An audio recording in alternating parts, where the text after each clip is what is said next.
राधा वल्लभ श्री हरिवंश, राधा वल्लभ श्री हरिवंश। नारायणं नमस्कृत्यं नरं च नरोत्तमं देवी सरस्वती व्यासं ततो जयमुदीरये। राधा मेरी माती है, पिता मेरे घनश्याम, इन दोनों के चरणों में मेरा कोटि कोटि प्रणाम। श्री राधा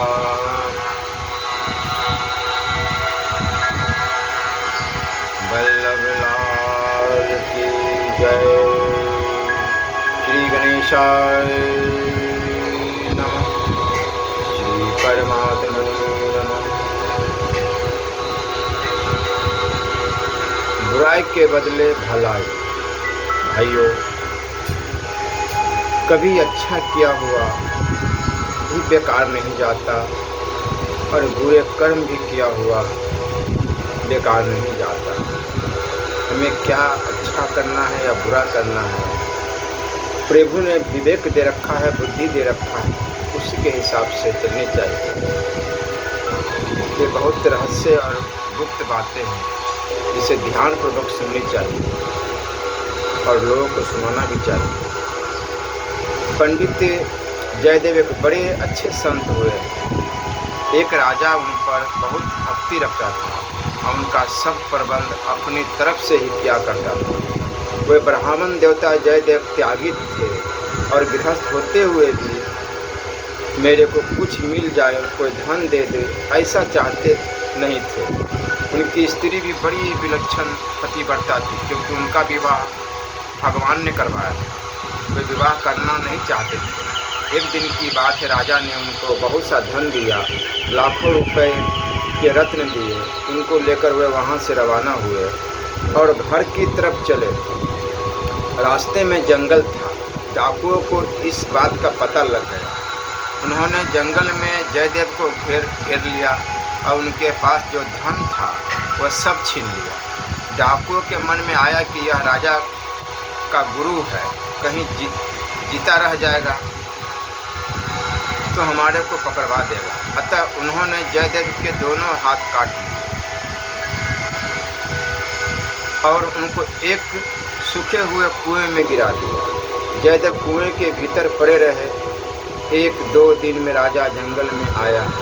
उसके आदमियों ने पानी लेने के लिए कुएं में लोटा डाला तो वे कुएं में से बोले कि भाई ध्यान रखना, मेरे को लग न जाए, इसमें जल नहीं है, क्या करते हो? उन लोगों ने आवाज़ सुनी तो बोले कि यह आवाज़ तो पंडित जी की है। पंडित जी यहाँ कैसे आए? उन्होंने राजा को कहा कि महाराज, पंडित जी तो कुएं से बोल रहे हैं। राजा वहाँ गया, रस्सा डालकर उनको कुएं से बाहर निकाला तो देखा कि उनके दोनों हाथ कटे हुए। उनसे पूछा गया कि यह कैसे हुआ? तो वे बोले कि भाई देखो, जैसा हमारा प्रारब्ध था वैसा हो गया। उनसे बहुत कहा गया कि बताओ तो सही कौन है, कैसा है, परंतु उन्होंने कुछ नहीं बताया। यही कहा कि हमारे कर्मों का फल है।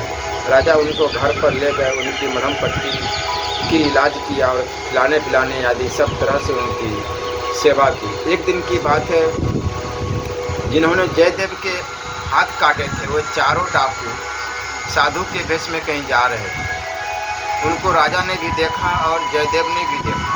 जयदेव ने उनको पहचान लिया कि ये वही डाकू है। उन्होंने राजा से कहा कि देखो राजन, तुम धन लेने के लिए बहुत आग्रह किया करते हो। अगर धन देना हो तो वे जो चारों जा रहे हैं वो मेरे मित्र हैं, उनको धन दे दो। मेरे को धन दो या मेरे को मित्र को दो, एक ही बात है। राजा को आश्चर्य हुआ कि पंडित जी ने कभी उम्र भर में किसी के प्रति आप दे दो ऐसा नहीं कहा, पर आज इन्होंने कह दिया है। राजा ने उन चारों को बुलाया, वे आए और उन्होंने देखा कि हाथ कटे हुए पंडित जी वहाँ बैठे हैं। तो उनके प्राण सूखने लगे कि अब कोई आफत आएगी, अब ये हमें मरवा देंगे। राजा ने उनके साथ बड़े आदर का बर्ताव किया और उनको खजाने में ले गया। उनको सोना चांदी मोहरे आदि खूब दिए। लेने में तो उन्होंने खूब धन ले लिया, पर पास में बोझ ज़्यादा हो गया। अब क्या करें, कैसे ले जाए? तो राजा ने अपने आदमियों से कहा कि इनको पहुंचा दो। धन को सवारी में रखवाया और सिपाहियों को साथ में भेज दिया। तो जा रहे थे, रास्ते में उन सिपाहियों में जो बड़ा अफसर था, उसके मन में आया कि पंडित जी किसी को कभी देने के लिए कहते ही नहीं और आज देने के लिए कह दिया, तो बात क्या है? उसने उनसे पूछा कि महाराज आप बताओ कि आपने पंडित जी का क्या उपकार किया? पंडित जी के साथ आपका क्या संबंध है? आज हमने पंडित जी के स्वभाव से विरुद्ध बात देखी। बहुत वर्षों से देखता हूँ कि पंडित जी किसी को ऐसा नहीं कहते कि तुम इसको दे दो, पर आपके लिए ऐसा कहा, तो बात क्या? तो चारों आपस में एक दूसरे को देखने लगे। फिर बोले कि ये एक दिन मौत के मुंह में जा रहे थे तो हमने इनको मौत से बचाया। इनके हाथ ही कटे नहीं तो गला कट जाता। उस दिन का ये बदला चुका रहे। उनकी इतनी बात पृथ्वी सह न सकी।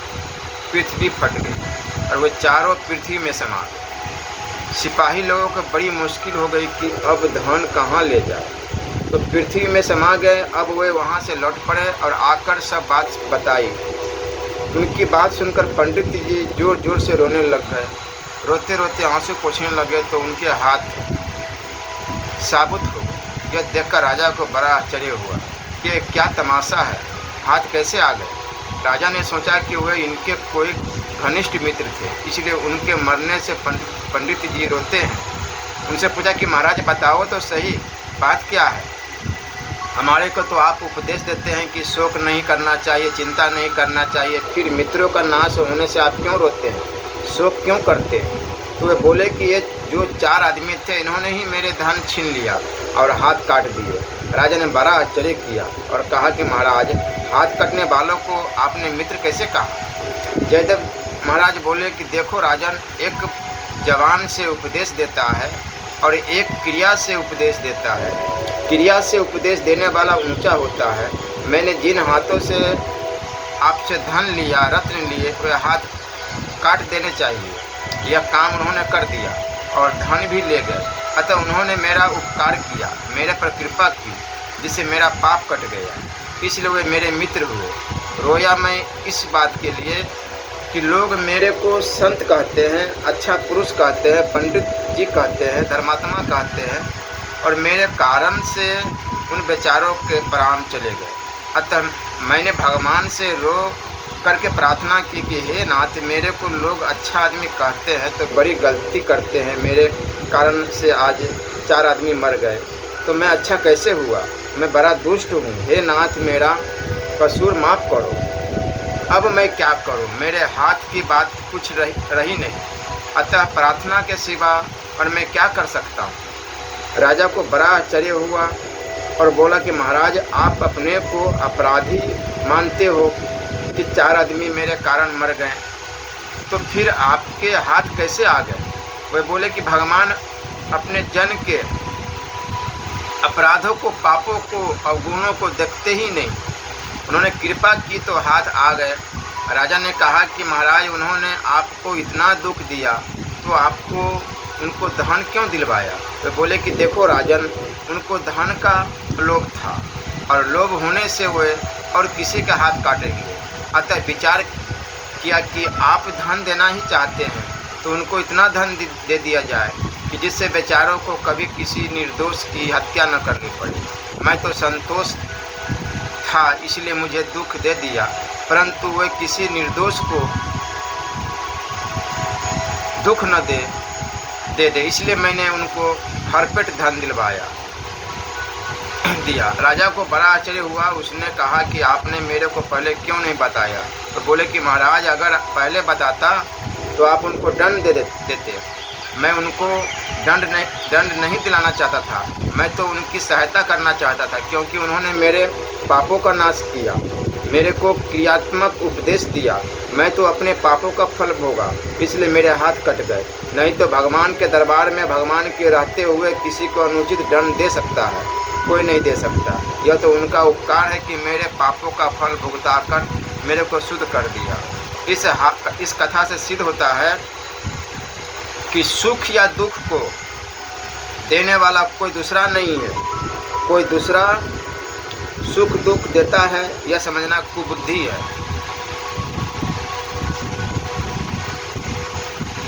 सुखस्यम दुखस्यम न कोऽपि दाता परो ददाति गुरु बुद्धि रेसा। दुख तो हमारे प्रारब्ध से मिलता है, पर उसमें कोई निमित्त बन जाता है तो उस पर दया आनी चाहिए कि बेचारा मुफ्त में ही पाप का भागी बन गया। भगवान भाव के भूखे हैं।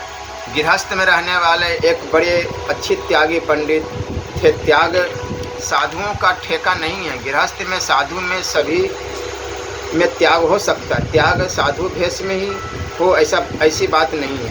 पंडित जी बड़े विचारवान थे। भागवत की कथा कहा करते थे। एक धनी आदमी ने उनसे दीक्षा ली और कहा, महाराज कोई ऐसा सेवा बताओ। धनी आदमी बहुत पीछे पड़ गया तो कहा, तुम्हें राम जी ने धन दिया है तो सदा व्रत खोल दो, अन्नदान महादानम, भूखों को भोजन कराओ, भूखों को अन्न दो, ऐसा महाराज ने कह दिया। वह श्रद्धालु था, उसने शुरू कर दिया दान देते हुए। कई दिन बीत गए। मनुष्य सावधान नहीं रहता है तो हर एक जगह अभिमान आकर पकड़ लेता है। उसे देने का भी अभिमान हो गया कि मैं इतने लोगों को अन्न देता हूँ। अभिमान होने से नियत समय पर तो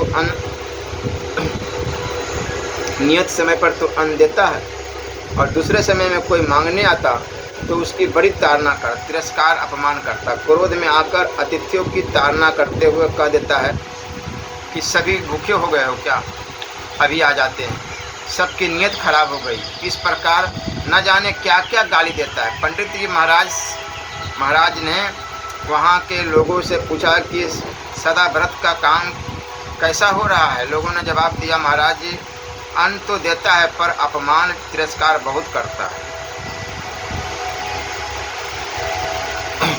एक दिन पंडित जी महाराज स्वयं 11 बजे रात्रि में उस सेठ के घर पर पहुँचे। दरवाजा खटखटाया और आवाज़ लगाने लगे, सेठ कुछ खाने को मिल जाए। भीतर से सेठ का उत्तर मिला, जाओ जाओ अभी वक्त नहीं है। तो फिर बोले, कुछ भी मिल जाए, ठंडी बासी मिल जाए, कल की बची हुई रोटी मिल जाए, भूख मिटाने का थोड़ा कुछ भी मिल जाए। तो सेठ बोला, अभी नहीं है। पंडित जी जानकर तंग करने के लिए गए थे। बार बार देने के लिए कहा तो सेठ उत्तेजित हो गया, इसलिए जोर से बोला, रात में भी पिंड छोड़ते नहीं, दुख दे रहे हो।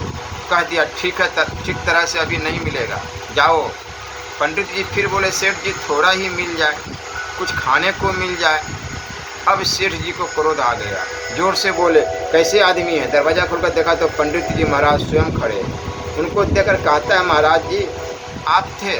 पंडित जी ने कहा, मेरे को ही देता है क्या, मैं मांगू तो ही तू देगा क्या। महाराज आपको मैंने पहचाना नहीं, सीधी बात है, मेरे को पहचान लेता तो अन्न देता, दूसरे को ऐसे ही देता है क्या।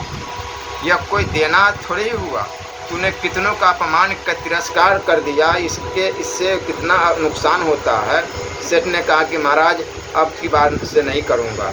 अब कोई मांगने आ जाए तो सेठ जी पंडित जी को याद कर लिया करते थे।